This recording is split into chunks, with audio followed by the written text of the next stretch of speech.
Assalamualaikum warahmatullahi wabarakatuh. Saya Zaki Fuadi Yahya dari kelas 121A Manajemen satu kelompok dengan Mas Ibu Mahasta. Ini menjelaskan mengenai tugas membuat PPT. Pertama, saya ingin menjelaskan mengenai manajemen keuangan. Manajemen keuangan adalah suatu pengelolaan keuangan dalam suatu perusahaan, di mana pengelolaan dalam suatu perusahaan ini sangat penting sekali. Jika perusahaan tidak mengelola keuangannya dengan baik, pasti akan mengalami kerugian. Justru sebaliknya, jika suatu perusahaan mengelola keuangannya dengan baik, pasti akan meraup keuntungan yang bagus. Nah, di sini manajemen keuangan adalah pengelolaan mulai dari mengelola kas masuk, kemudian kas keluar, bahkan menentukan tepat atau tidaknya sasaran keuangan tersebut akan dialokasikan. Dari situlah manajemen keuangan harus dibentuk sebagus mungkin. Tujuannya agar dapat meraup keuntungan yang maksimal. Kemudian yang kedua, soal apa sih uang? Oke, kita berbicara mengenai soal sejarah uang dulu. Uang adalah segala sesuatu yang diterima di masyarakat umum sebagai alat menukar atau alat tukar dalam lalu lintas perekonomian sehari-hari. Oke. Dahulu sebelum umat manusia mengenal uang, mereka menggunakan sistem barter, yakni tukar menukar barang dengan barang. Uang baru bisa ditemukan sekitar abad ke-6 sebelum Masehi. Nah, waktu manusia menggunakan sistem barter, mereka ini lambat laun juga mulai menemukan kesulitan dalam melakukan barternya. Kenapa? Karena barter ini seiring dengan berjalannya waktu, mereka ini kesulitan untuk menemukan barang yang akan ditukar. Misal si A ini dia memiliki beras 1 kilo, kemudian si B memiliki misalkan gandum. Kemudian mereka ini akan saling bertukar, tapi salah satunya pihak bisa jadi tidak menginginkan gandum maupun berasnya. Nah, di sini terjadi kendala. Kenapa barter tersebut menemui kesulitan di dalamnya? Itu mengenai barter. Kemudian saling iring dengan berjalannya waktu, uang sudah mulai ditemukan. Yang pertama dari bangsa Libya, dari wilayah sekitar daerah Turki. Mereka mulai menerapkan dengan logam untuk menentukan nilai tukar dari uang tersebut. Nah, dari kita bedakan menjadi jenisnya, uang ini bisa menjadi dua. Ada dua jenis. Yang pertama, uang kartal. Uang kartal ini adalah uang yang sudah beredar di masyarakat yang biasa kita gunakan dalam kegiatan perekonomian sehari-hari. Contoh, uang logam, uang kertas yang kita tahu dalam kehidupan sehari-hari itu uang kartal. Kemudian ada juga yang namanya uang giral. Uang giral ini merupakan suatu bentuk deposito yang ada di bank. Biasanya itu dimiliki oleh kalangan-kalangan tertentu saja. Biasanya itu bisa berupa dengan cek dan lain sebagainya. Kemudian kita beralih kepada peranan uang dalam ekonomi sehari-hari. Yang pertama, pasti uang akan menjadi alat tukar. Alat tukar yang seimbang. Sebagai contoh, berapakah harga beras ini dalam 1 kilo? Kita menukar uang dengan harga nominal 10.000. Pasti satu sebagai alat tukar. Kemudian juga alat pengukur nilai, ya seperti yang saya jelaskan barusan.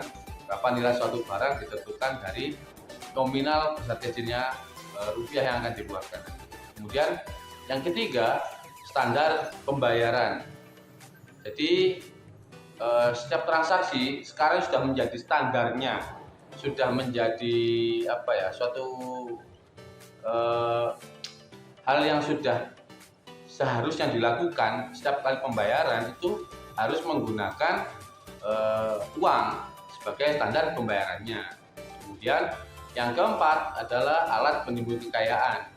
Semakin banyak uang yang kita timbun, itu semakin banyak pula kekayaan yang bisa kita hasilkan.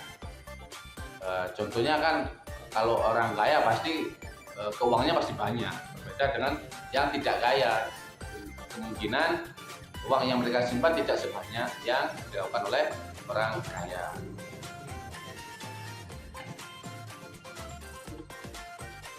Kemudian kita lanjut pada bagian rasio keuangan. Nah, rasio keuangan ini adalah suatu kajian untuk melihat perbandingan antara jumlah-jumlah yang terdapat pada laporan keuangan dengan menggunakan rumus-rumus yang dianggap bagus untuk diterapkan. Nah, rasio keuangan ini bisa kita gunakan untuk menganalisa suatu bentuk keuangan dalam suatu perusahaan. Misal, rasio keuangan perlu diterapkan pada perusahaan A. Mengapa? Karena perusahaan A ini akan melakukan ekspansi misalkan, atau mungkin ingin melebarkan perusahaannya. Tentu rasio keuangan ini juga akan dibutuhkan. Kenapa? Kita akan menghitung keuangan kita cukup baik tidak untuk melakukan pembukaan cabang, atau mungkin memperbesar nilai produksinya, atau membuka di cabang di tempat lain. Tentunya rasio keuangan ini juga harus dikaji supaya tahu kondisi keuangan perusahaan sedang baik atau sedang memburuk.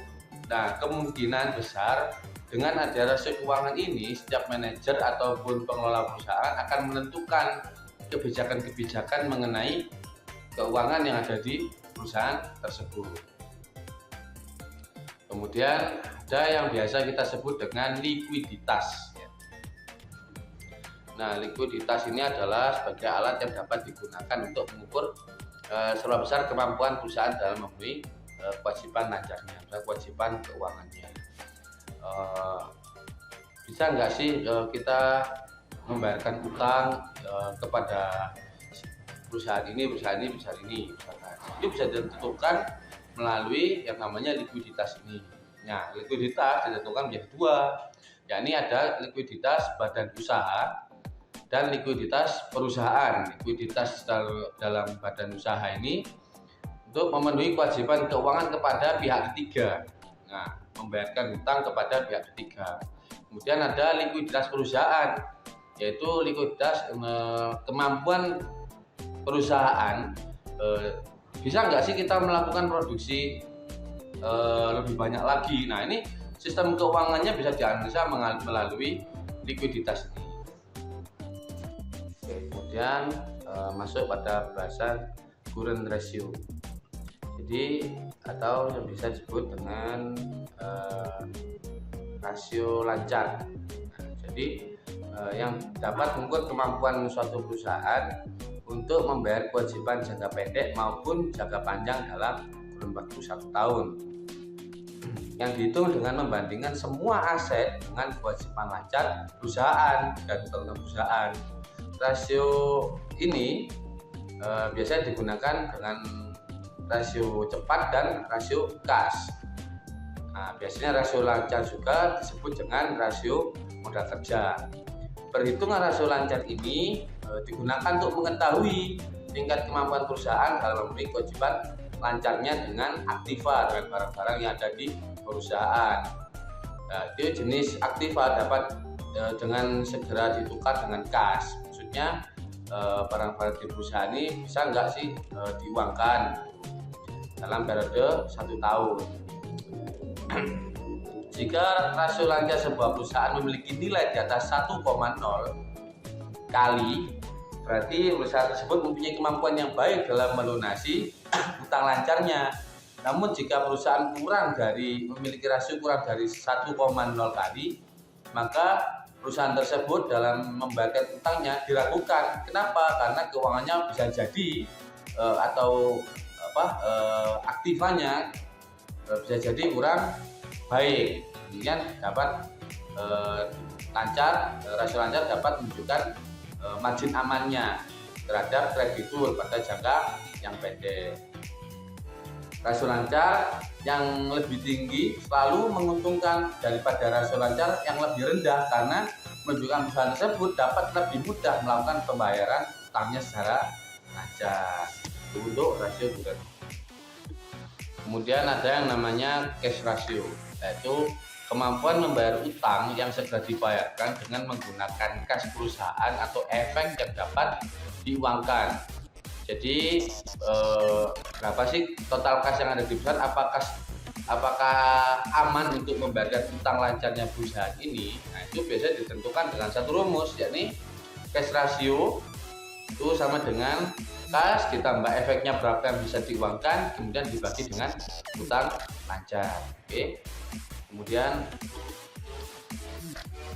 Kemudian ada yang namanya quick ratio atau acid test ratio. Kemampuan membayar utang perusahaan secara liquid dengan cara menggunakan cash, efek yang bisa dicairkan, dan kemudian menggunakan piutang atau pinjam dari bank lain atau perusahaan lain dan lain sebagainya. Biasanya ini dihitung dengan cara kas dari perusahaan berapa, efeknya yang bisa dicairkan berapa, dan piutangnya berapa. Itu dibagi dengan berapa utang lancarnya. Kemudian ada yang namanya solvabilitas, yakni kemampuan perusahaan dalam membayar utang jangka pendek maupun jangka panjang pada saat perusahaan tersebut sudah pilot atau sudah dibubarkan. Untuk solvabilitas ini ada 4. Yang pertama liquid dan solvable, yaitu kemampuan perusahaan membayar utang jangka pendek maupun jangka panjang pada saat perusahaan dibubarkan. Kemudian yang kedua ada liquid tapi insolvable.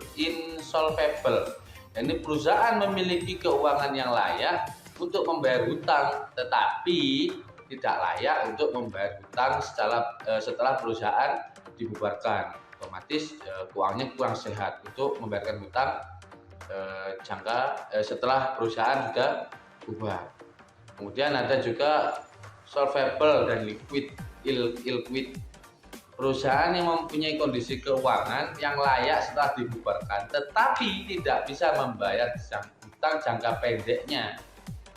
Nah, kemudian ada yang nomor 4 namanya liquid dan insolvable. Perusahaan yang kondisi keuangannya tidak layak memenuhi kewajiban jangka pendek maupun setelah perusahaannya sudah dibubarkan.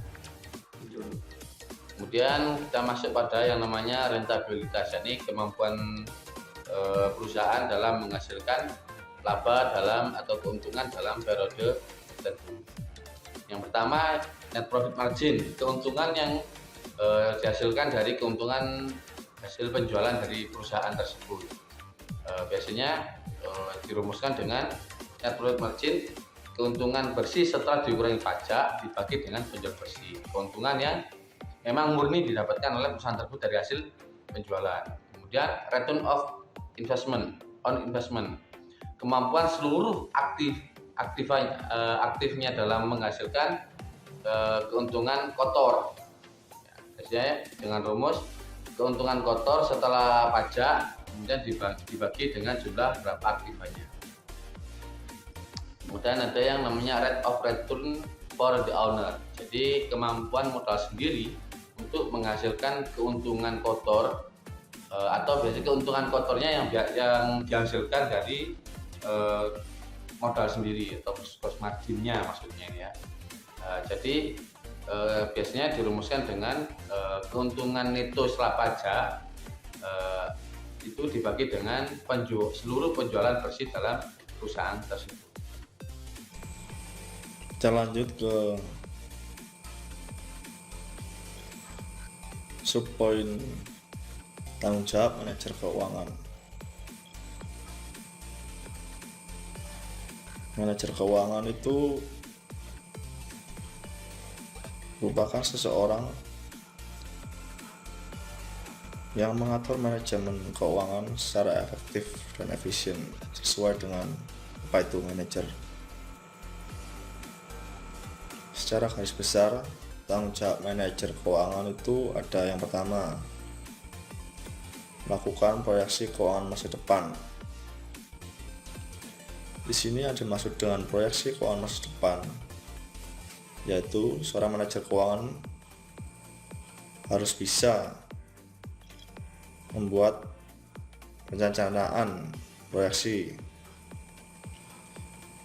yang sekiranya bermanfaat bagi kemudian perusahaan. Yang kedua, keputusan investasi. Di sini yang dimaksud adalah manajer keuangan tersebut harus memutuskan untuk berinvestasi pada aktiva tetap atau aktiva lancar, atau hubungannya dengan investasi dari dan atau pada pihak ketiga.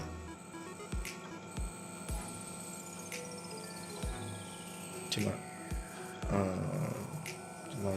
kita akan nanti bahas lagi di modal bisnis apa itu aktiva tetap atau aktiva lancar. Lalu yang ketiga dari tanggung jawab manajer keuangan, yaitu koordinasi dengan bidang lain. Sebagai salah satu bidang yang ada di perusahaan, maka manajer keuangan harus memiliki kemampuan untuk berkoordinasi dengan bidang lainnya,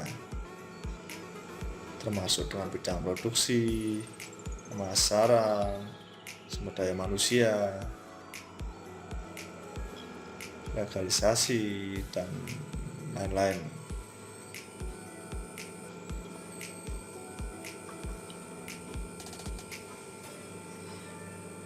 Lalu yang keempat, berhubungan dengan pasar keuangan.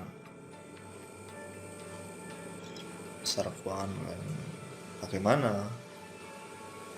Kenapa maksudnya? Di sini yang dimaksud adalah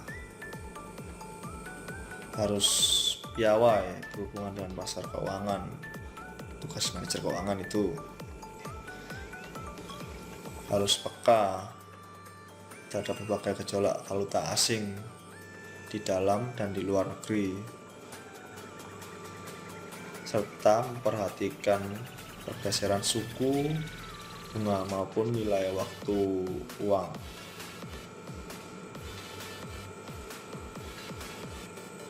Yang terakhir dari tugas manajer keuangan atau tanggung jawab manajer keuangan, yaitu mengawasi keuangan perusahaan ini,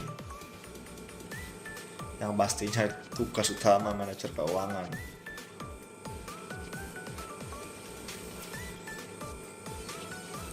Karena ini yang utama ya, yang harus benar-benar dilakukan manajer keuangan dengan cermat supaya tidak terjadi kebocoran berbagai lini yang bisa berakibatkan kerugian bagi perusahaan.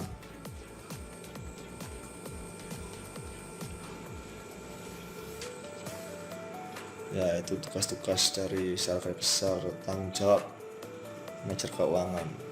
Kita lanjut ke subpoin modal bisnis. Kita lanjut ke sub materi berikutnya, ke subpoin berikutnya,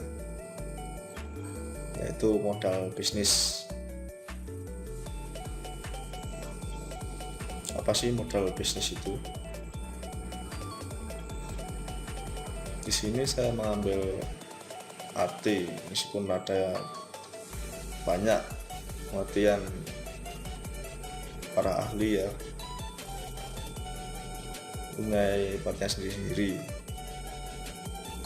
Kalau di sini saya mengartikan modal bisnis itu adalah jumlah dana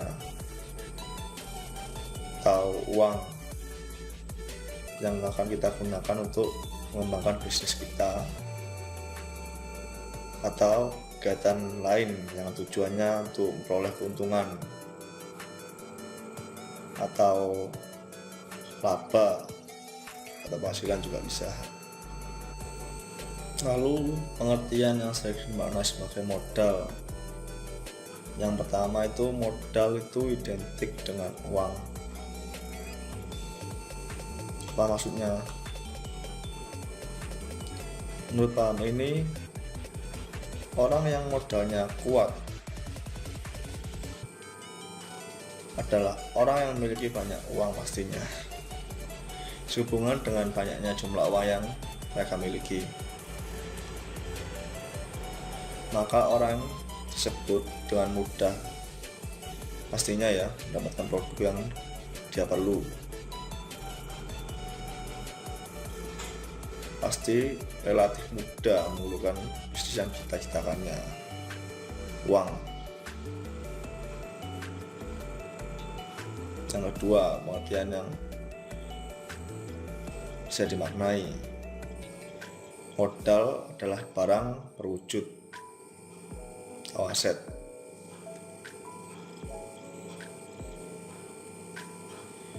Maksudnya bahwa barang-barang yang berwujud itulah yang merupakan modal. Apa saja barang-barang itu? Antara lain mesin, peralatan, properti, kendaraan, tanah, dan sebagainya lah, masih banyak.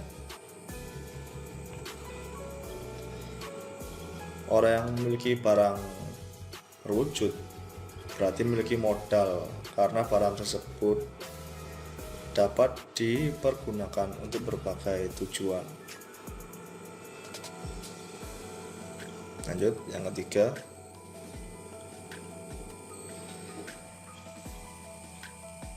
modal adalah kekuasaan untuk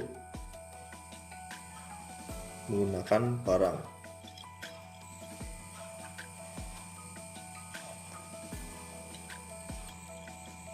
Maksudnya bahwa modal cukup dengan dimilikinya kekuasaan terhadap barang-barang tertentu.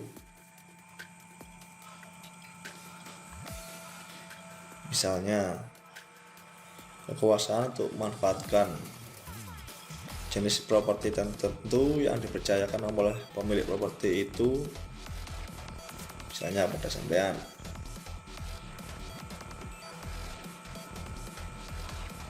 Maka oleh sampean pemegang kekuasaan dipergunakan sebagai modal untuk melakukan aktivitas bisnis. Maka kekuasaan atas properti ini bisa digolongkan sebagai modal.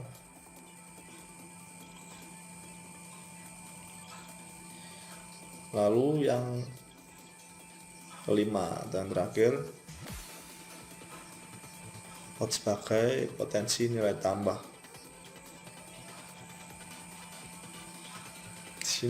Potensi nilai tambah dimaksud itu semua potensi yang dapat memberikan nilai tambah kepada perseorangan maupun perusahaan digolongkan sebagai nilai tambah. Potensi ini dapat berupa kemampuan menciptakan ide, daya kreativitas, komunitas, kemampuan presentasi, dan sebagainya. Baik, lanjut. Sekarang kita akan membahas modal berdasarkan posisinya di neraca. Yang pertama ada modal aktif atau disebut aktiva. Modal ini tuh ada di sebelah debat saat neraca. Debat itu pernah dengar istilah harta sama dengan modal plus utang ya. Berarti debit suatu neraca itu yang berarti ada di harta. Lalu yang kedua ada modal pasif atau pasiva. Modal ini tuh kebalikannya ya dari aktif atau aktiva. Dia ada di sebelah kredit suatu neraca, yang dimana berarti harta sama dengan modal plus hutang, berarti ada di modal plus hutangnya, yang pastinya juga yang diperoleh ya, modal yang diperoleh. Baik, kita masuk ke modal aktif ya. Di sini ada aktiva lancar sama aktiva tetap. Itu maksudnya ada pembedaan di modal aktif atau aktiva. Yang pertama kita bahas aktiva lancar atau working capital assets. Aktiva lancar itu maksudnya adalah aktiva yang kita pakai itu bisa dipakai satu kali atau 2 sampai berapa kali lah terus produksi.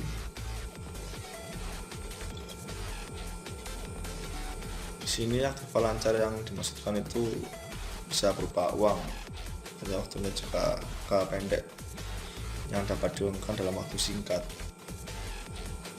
Contoh kas piutang persediaan. Lalu pembedaan kedua,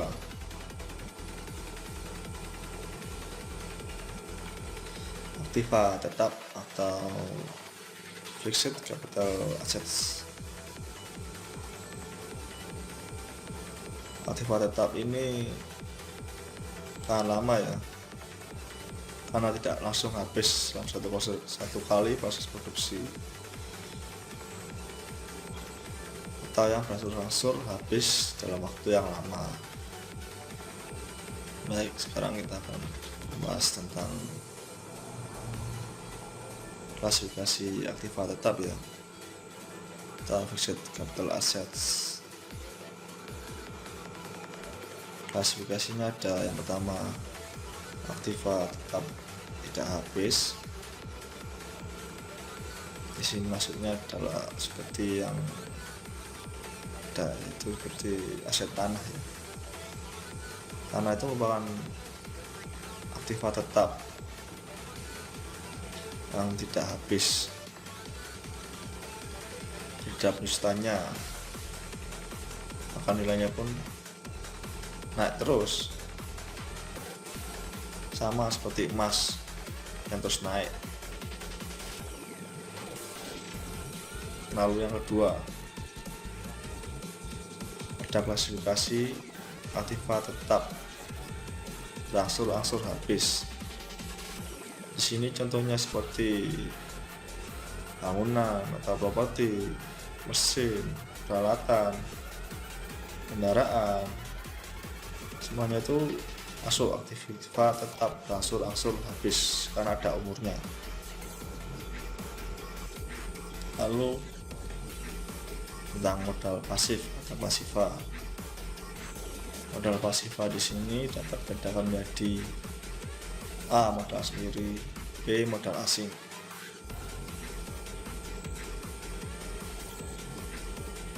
Di sini modal sendiri yang dimaksud adalah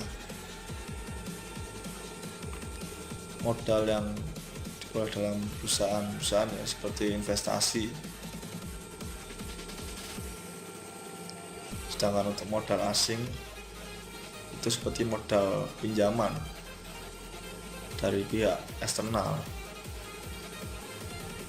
bisa dari bank maupun bank seperti koperasi atau rentenir.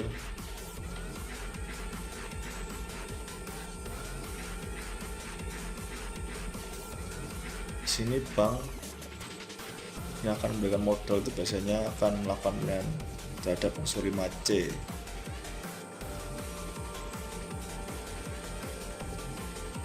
Yang akan kita bahas berikutnya ini apa sih IMACE dalam modal asing, pembelian bank kita lakukan terhadap kita. Yang pertama dari IMACE itu pertama karakter.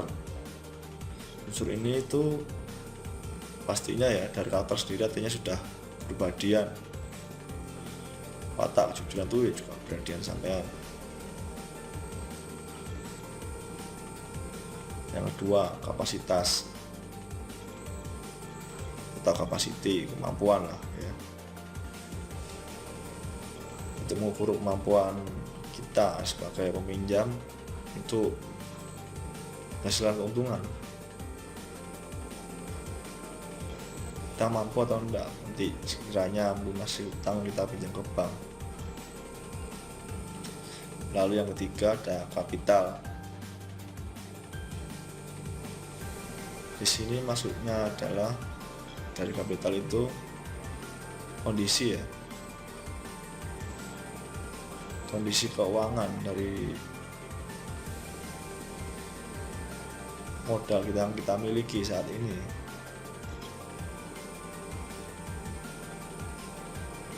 Lalu yang keempat, kolateral atau jaminan ya. Biasanya bank-bank akan minta jaminan kita ketika kita minta modal yang besar. Sekarang pun juga tidak modal besar aja ya, kecil pun bisa juga harus menarik jaminan. Lalu yang kelima, condition of economic.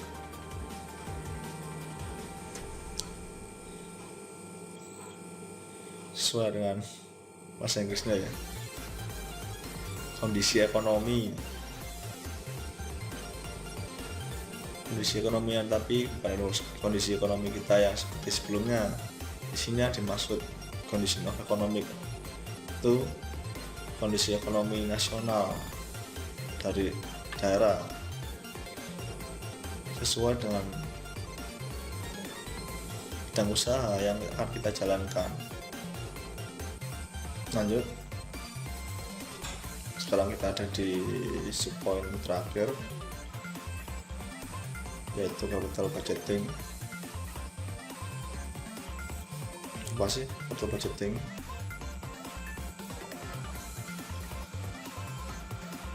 Capital budgeting atau penganggaran modal itu adalah sebuah proses perencanaan ya, dan mengambil keputusan mengenai pengeluaran dana di mana jangka waktu kembalinya dana tersebut dalam jangka panjang.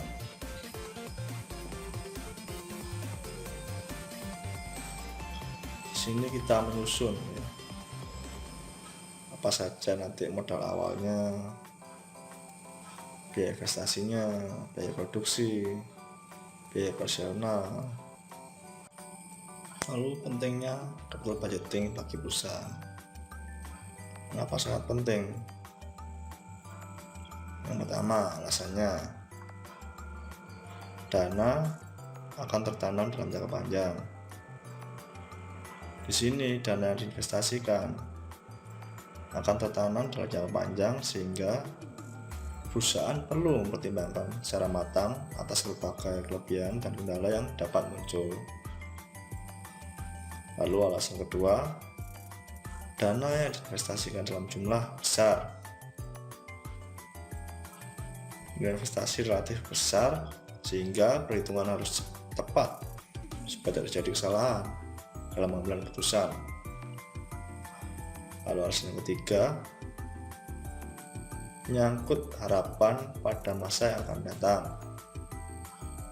Semakin tinggi investasi, maka semakin besar harapan yang ingin diperoleh dari hasil investasi tersebut.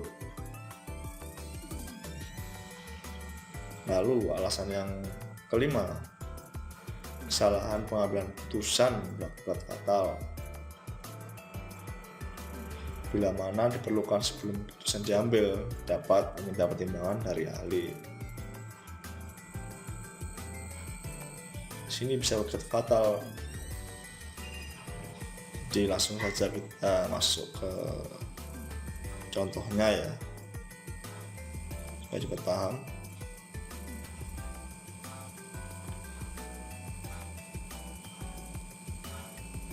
Kebutuhan modal awal untuk mulai usaha adalah sebesar Rp2.950.000. Hal tersebut dialokasikan untuk kebutuhan bahan awal produksi Berikut ini adalah rancangan kebutuhan awal yang dibutuhkan tujuan usaha pada awal produksi. Kita bisa lihat di tabel yang pertama ya, tabel investasi. Di situ kita bisa lihat barang apa aja peralatan yang kita butuhkan untuk membuka bisnis kita,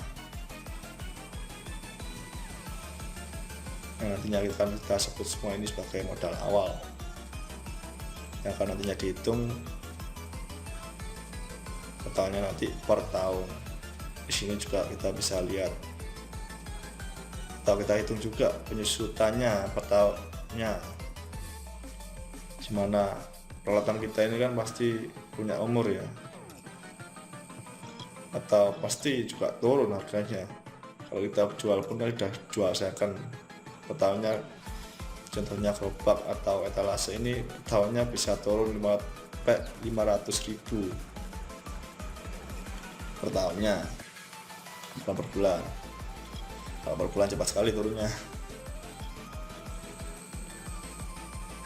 Lalu kita bisa lihat lagi yang kedua adalah bahan baku untuk produksi. Tabel ini isinya apa ya, bahan-bahan baku semua yang akan kita pakai untuk usaha kita nanti. Di sini tahun kerjanya itu 330 hari. Tahun kerja sama dengan 10 hari.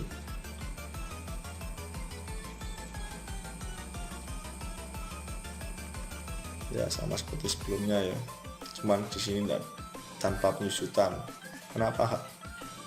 Di sini tidak mungkin nyusut, pasti naik tambahan.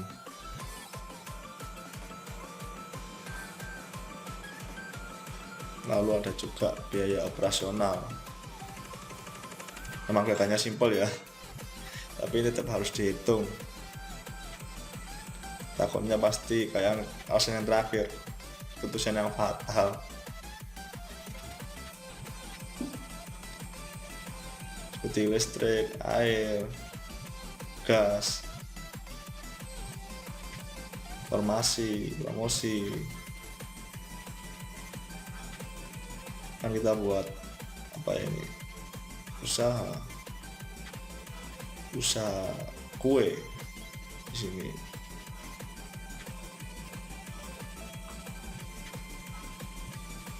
Jadi kalau kita hitung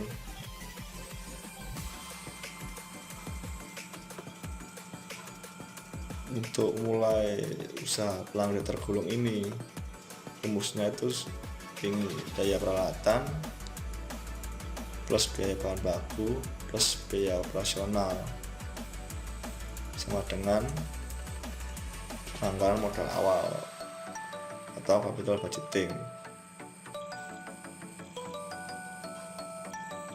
Seperti yang kita lihat tadi, kalau ada yang di tabel-tabel tadi, yang pertama di investasi, biaya peralatan, berapa jumlahnya? 2.189.000 rupiah. Kita masukkan di biaya peralatan. Lalu ada lagi plus biaya bahan baku. Berapa tadi totalnya di tabel bahan baku untuk produksi? Kita ambil yang satuannya, bukan yang per tahun, kan modal awal, bukan per tahunan ya, besar 1.570.500. Lalu tambah lagi biaya operasional. Berapa biaya operasionalnya per bulan? Kini kita bisa lihat 2.660.000 rupiah. Kita tambahkan menjadi 6.419.500 rupiah. Itu modal awal kita atau capital budgeting.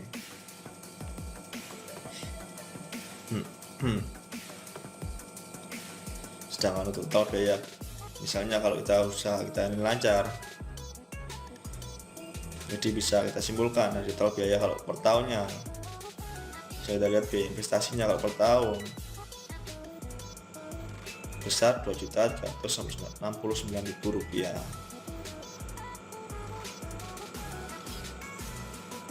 Nah, untuk penyusutannya tadi juga dihitung masuk di biaya penyusutan atau peralatan yang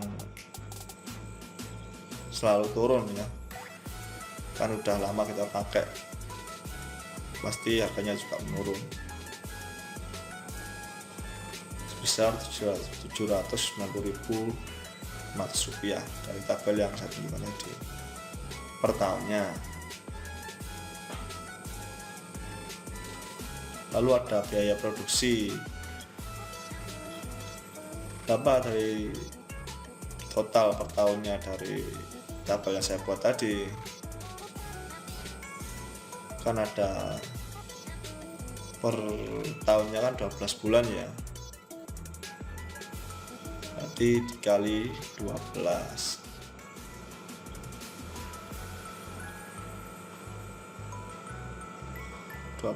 bulan berarti ada 330 hari.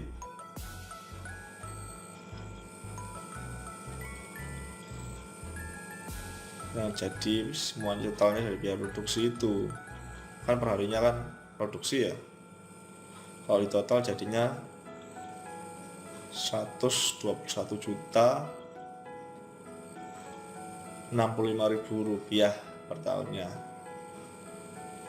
Kalau kita bisa lancar seperti ini ya, besar sekali itu jumlahnya kalau itu per tahun. Lalu ada biaya operasional. Nah, ini kebanyakan kadang lupa nggak itu terhitung.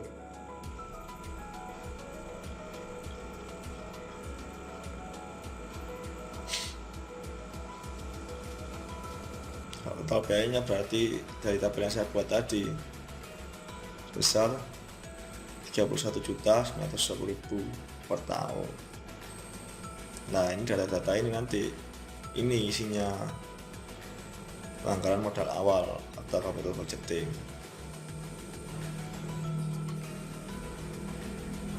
Ya, tidak terasa ya, udah sampai akhir ujung. Semoga ilmu yang saya sampaikan ini bermanfaat ya. Terima kasih perhatiannya ya. Salam sehat selalu. Terima kasih.